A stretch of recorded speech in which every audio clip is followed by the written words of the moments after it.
qualquer pessoa racional, ela aceita as leis da lógica. Você citou aí muito bem os princípios da lógica, a lei da identidade. Imagina você vai para um debate, Alexandre, e você fala, tem como eu ser você? A pessoa vai dizer não. Ou seja, lei da identidade. Ou se você está num debate acerca da existência de Deus, você chega para a pessoa e pergunta assim, tem como Deus existir e não existir ao mesmo tempo, no mesmo sentido? A pessoa vai dizer não, porque é o contraditório. Ou Deus existe, ou ele não existe. Do mesmo modo, quando você está argumentando, a proposição que você está trazendo, a afirmação, ela é verdadeira ou falsa. Não existe uma terceira opção. Então, meu amigo, eu gostaria de entrar num ponto com você agora, que eu vejo que é bem interessante, em relação se as leis da lógica, elas são uma criação humana ou ela é uma descoberta humana. Nós sabemos que o Isaac Newton, ele descobriu a lei da gravidade, mas antes de Newton existir, a gravidade já operava. Do mesmo modo, as leis da lógica, a lógica clássica foi descoberta por Aristóteles. E aí alguns ateus dizem assim, meu amigo, as leis da lógica são uma criação humana. E como você pode responder essa objeção dizendo, as leis da lógica é uma criação humana? É uma criação ou uma descoberta? Cara, na verdade, já Aristóteles, Aristóteles inventou as leis da lógica. Cara, isso é imbecilidade, cara. Porque Aristóteles praticamente viveu um dia desse, cara.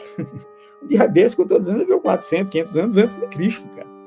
É bobagem você dizer isso. Aristóteles, cara, inventou a lógica. Pô, Aristóteles viveu alguns séculos antes de Cristo. Pô, então antes de Aristóteles, todo mundo pensava em termos ilógicos, ou seja, não havia lei da identidade, lei do terceiro excluído, lei da não contradição, então algo era e não era no mesmo tempo, no mesmo sentido. Então não faz sentido, cara. Então já havia, antes de Aristóteles, escritas, já havia discursos, já havia os próprios judeus ali elaborando as escrituras. Então, cara, é bobagem o cara dizer que a lógica foi criada por Aristóteles. Aristóteles nada mais fez do que formular, colocar as leis da lógica em termos formais, né? Então ele desenvolveu, não é? Inclusive o livro de Aristóteles, que está até na minha lista de compra aqui, já botei lá na Amazon para comprar ele, que eu não li ainda, inclusive, né? Já li algumas coisas relacionadas, inclusive eu tenho o Categorias, né, de Aristóteles aqui, porém eu quero comprar o Organon, né? O Organon, interessante que a palavra em si já é bem sugestiva, né? Organon vem de órgão, e a lógica termina sendo um instrumento, né? Então, o organon seria também um instrumento. Então, a lógica é um instrumento de análise do raciocínio, como a gente viu, da análise de argumentos, da coerência lógica, da inteligibilidade. Porém, Aristóteles, ele só vai o quê? Ele vai estabelecer a lógica de forma metódica. Ele desenvolve um método a partir daquilo que já era. Então, ele não inventou a lógica, cara. Isso não faz o menor sentido, cara. A gente já acabou de dizer aqui que não é, Deus criou a lógica. Cara, eu nem poderia dizer assim, eu digo que a lógica, ela pertence à natureza de Deus, no sentido que Deus pensa em termos lógicos. Claro que muita coisa daquilo que Deus me diz, mesmo que ele tenha me criado, né, com essa capacidade de inteligir a realidade, ou seja, as leis da lógica na minha natureza, inclusive, Jadson, isso é um ponto de vista meu, né, eu pelo menos defendo essa linha, juntamente, né, assim, com Gordon Clark, Vicente Chong, que a imagem de Deus no homem é a racionalidade, né? A imagem de Deus no homem, eu defendo ser a racionalidade. Alguém diz assim, não, Alexandre, e Deus criou uma sua imagem e semelhança. Então, imagem e semelhança aqui diz respeito à justiça. Cara, mas a própria justiça depende da racionalidade para se estabelecer como justiça, né? Ela depende da lei de identidade, lei de terceiro excluído, ela é uma contradição. Então, ou seja, tudo que a gente falar é anterior, a lógica é anterior a isso. Então, a lógica é a forma de Deus pensar, cara. Eu não posso entender a lógica como uma criação humana, uma invenção humana. Os seres humanos fizeram uma convenção social aqui e inventaram a lógica para a gente ter que se submeter a ela. Cara, ora, se fosse assim, eu queria saber por que é que eu tenho que me submeter às leis da lógica, afinal de contas, as leis da lógica é criação humana, é o cara que criou, um grupo que criou. Não, mas é legal. Não, em termos práticos é legal. Beleza, dentro de determinados contextos, mas não em todos os contextos. Então, se é uma criação humana, então, deveria a lógica não ser universal. E o Rich, em debate com você, cara, foi totalmente contraditório, porque tem uma hora que ele disse assim, quanto é 2 mais 2 lá no Japão? Aí você foi 4. E aqui também não é 4? Aí ele terminou, ele que trouxe o argumento. Ora, mas se a lógica é uma criação humana, como o Richard disse no debate com você, ora, por que 2 mais 2 tem que ser 4 em qualquer lugar da parte da Terra ou do universo? Por que tem que ser 4? Porque o cara lá não pode desenvolver uma outra metodologia lógica, tendo visto que é uma criação humana, para dizer que 2 mais 2 é 10. Eu estava vendo um vídeo essa semana de uma mãe ensinando o menino e fez Tem quanto aqui? Ele fez 2. Se eu tiro 1, fica quanto? Ele fez 1. Então, 1 mais 1 é quanto? Aí ele fez 38. E a mãe, não! Então, assim, por que não pode ser 38? Isso é uma criação humana. Então, cara, na visão ateísta, já, no entanto, as leis da lógica poderiam ser vistas como, sim, produto da criação humana, produto cultural, intelectual humano, desenvolvida, sei lá, fruto da evolução, né? E isso tudo para desenvolver e facilitar a comunicação no mundo. Beleza, poderia, Alexandre? Pode, tranquilo. Não, o cara evoluiu e criou as leis da lógica, massa, tranquilo, beleza. Agora, o que é que não pode? Se você criou as leis da lógica, amigão, então você não tem como forçar ela, né, impor ela a todo mundo. Como se todo mundo tivesse uma obrigação moral de submeter às leis da lógica. Você deve submeter às leis da lógica. Porque se as leis da lógica é uma criação humana, uma invenção humana, fruto da evolução cultural, ora, então por que eu tenho que me submeter? Porque existe sobre mim um dever categórico de me submeter absolutamente às leis da lógica. Porque eu não posso argumentar de forma contraditória. Por quê?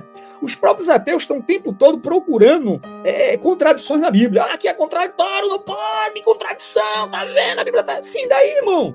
Se a lógica é uma criação humana, qual o problema da contradição? Cara, eu já li muito livros do Bhagwan Rashinesh, né, que é o Osho. Cara, os livros de Osho é engraçado, porque Osho diz uma coisa no começo do livro, na metade do livro ele diz outra, no final diz outra, que nega todas as outras que ele disse. Ou seja, pura contradição. E ele diz assim, cara, eu estou mudando de opinião toda hora, então beleza, se eu me contradizer, eu não estou nem aí para isso. Mas os ateus não. Os ateus dizem, não pode ser contraditório. Ora, cara, se a lógica é uma criação humana, você não tem como impor ela como um dever moral sobre toda a humanidade. Quem é você, cara, para querer impor a lógica sobre mim? Então, já, essa lógica não é uma criação humana. Eu ouso dizer, inclusive, que não é uma criação de Deus, a lógica é necessária. Ou seja, ela existe na mente de Deus. Né? Se eu posso falar assim, claro que eu estou falando em termos analógicos, né? Em termos antropomórficos. Né? Então, a lógica existe na mente de Deus, é a forma de Deus inteligir a realidade, de Deus interpretar a realidade. E nós não interpretamos, nós reinterpretamos a realidade. Muito bem. Eu costumo fazer certa comparação entre as leis da lógica e o Deus revelado nas Escrituras. Como você bem disse, a lógica ela é fundamentada na essência de Deus, reflete a mente de Deus, é a maneira que Deus pensa. Paremos aqui para raciocinar. O nosso Deus, ele é imaterial, nosso Senhor Jesus Cristo diz que ele é espírito, ele é onipresente, ele está em todos os lugares, ele é eterno, Salmos 90, né? Desde a eternidade, antes de criar o mundo, Deus é Deus, está lá no Salmos 90. E Deus, ele é imutável, a sua natureza. Ou seja, lá em Malaquias diz assim, Deus não muda, né? O próprio Senhor Jesus também, que é Deus, ele é o mesmo ontem, hoje e eternamente. Então, Deus, ele é imutável em sua essência. Então, quando nós vamos para as leis da lógica, nós podemos ver que elas são imateriais, não são feitas de matéria, são universal, é aplicada em qualquer canto da Terra, e ela é imutável, é absoluta. Aí eu estava numa conversa com alguns ateus, aí o Kurt disse assim, a lógica não é absoluta. Aí eu ia demonstrar para ele ali, né, que a proposição que a pessoa apresenta, ela é verdadeira ou é falsa. Mas aí eu poderia ter dito assim para ele, simples, o que você está dizendo? É verdade ou é mentira? Ele vai dizer, é verdade, então já está pressupondo as leis da lógica. Então não tem como a pessoa ela negar as leis da lógica, porque para negar ela usa da própria lei da lógica. Exatamente, cara. Eu estava conversando com um jovem recentemente, que ele é estudante de filosofia também, amigo meu, um cara, gente boa, a gente estava conversando, aí ele disse assim, pô, Galvão, para mim, as leis da lógica, ela é arcaica, é coisa ultrapassada. Eu disse, então, se é ultrapassada, a gente não deveria mais usá-la. Mas você acabou de usar, cara, as leis da lógica para dizer que as leis da lógica são ultrapassadas. Porque quando você define algo, você está usando a lei da identidade. Quando você diz que algo é algo, e este algo não é o contrário daquilo que você está dizendo que é, você está usando a lei da não contradição. Tem um debate do Vicente Young, na realidade um debate que ele cria lá no livro dele, Apologética na Conversação, no primeiro capítulo, no segundo capítulo, ele diz assim, ele entra no debate com o cara diz assim, cara, você é muito lógico. Ele faz, por quê? Você não gosta de lógico? O cara, não, eu não gosto de lógico. Aí ele diz, cara, você não precisa me dizer que a sua irmã é uma vadia. E o cara, pô, cara, eu não lhe disse isso, velho. Pô, cara, você está me dizendo agora que seu pai é um bandido? Ele disse, cara, o que você está dizendo não faz o menor sentido. Aí chamam fora. E as coisas precisam fazer sentido para você. Você acabou de dizer, cara, que não gosta das leis da lógica. Se você não gosta de lógica, então tudo que você me disser eu posso entender como eu quiser e bem entender. Por quê? Porque não existe um padrão de coerência, de raciocínio e de inteligibilidade na realidade. Ou você submete as leis da lógica, ou então qualquer coisa que você me disser eu posso interpretar do jeito que eu quiser e bem entender. Ora, isso é coerência pura. O problema é que a galera não percebe isso. A galera diz assim, a lógica é uma criação humana. Aí diz, mas você tem que ser lógico. Ora, por que eu tenho que ser lógico? Foi você que inventou as leis da lógica. As pessoas que inventaram as leis da lógica. Não é? Inclusive, então, já essa questão das leis da lógica é exatamente isso, cara. Porque assim, para eu inteligir a realidade, eu dependo de algumas pré-condições, que a gente vai chamar de pré-condições transcendentais. Né? E com transcendentais aqui, eu não estou falando de transcendente. Não é uma diferença entre algo transcendente e algo transcendental. Pô, Galvão, qual a diferença? Transcendente é algo que está além da minha realidade. Ou seja, por exemplo, Deus é um ser transcendente. Ele está fora da minha realidade física, né, material. Então, Deus está fora dessa realidade. Então, ele é um ser transcendente. Claro, Deus, ao mesmo tempo que transcendente, ele também é imanente. Nós entendemos isso dentro do teísmo clássico. Então, Deus ele é tanto um ser transcendente, mas também imanente. Agora, quando eu digo que Deus é um ser, um ser transcendental, é diferente de transcendente. Né? Então, quando eu falo de, por exemplo, pré-condições transcendentais de inteligibilidade, eu estou falando daquilo que é necessário a priori existir, que dá sustentação e é fundamento daquilo que eu postulo. René Descartes, por exemplo, no Cogito Ergo Sum, ele diz, né, penso, logo existo. Então, qual a pré-condição transcendental para Descartes pensar? É existir. Ele está dizendo, eu penso, logo existo, porque se eu não existo, eu não tenho como pensar. Então, quando a gente fala das leis da lógica, a gente está dizendo o seguinte, para as leis da lógica ela ser absoluta, universal e necessária, ela depende de um fundamento, ela tem que se fundamentar em alguma coisa. Não é? Então, a inteligibilidade depende das leis da lógica, mas as leis da lógica dependem de um outro fundamento para ser justificada. Caso contrário, eu não tenho como impor ela sobre todo o mundo de forma objetiva, universal e como dever moral, já. Eu não tenho como fazer isso. Então, a gente entendeu o que é esse transcendental. Inclusive, o cara disse assim, esse transcendental foi engraçado e botou uma risadinha num vídeo que eu fiz sobre o uso da lógica. O cara não sabe nem o que é transcendental, se brincar. E ele está zombando, criando onda.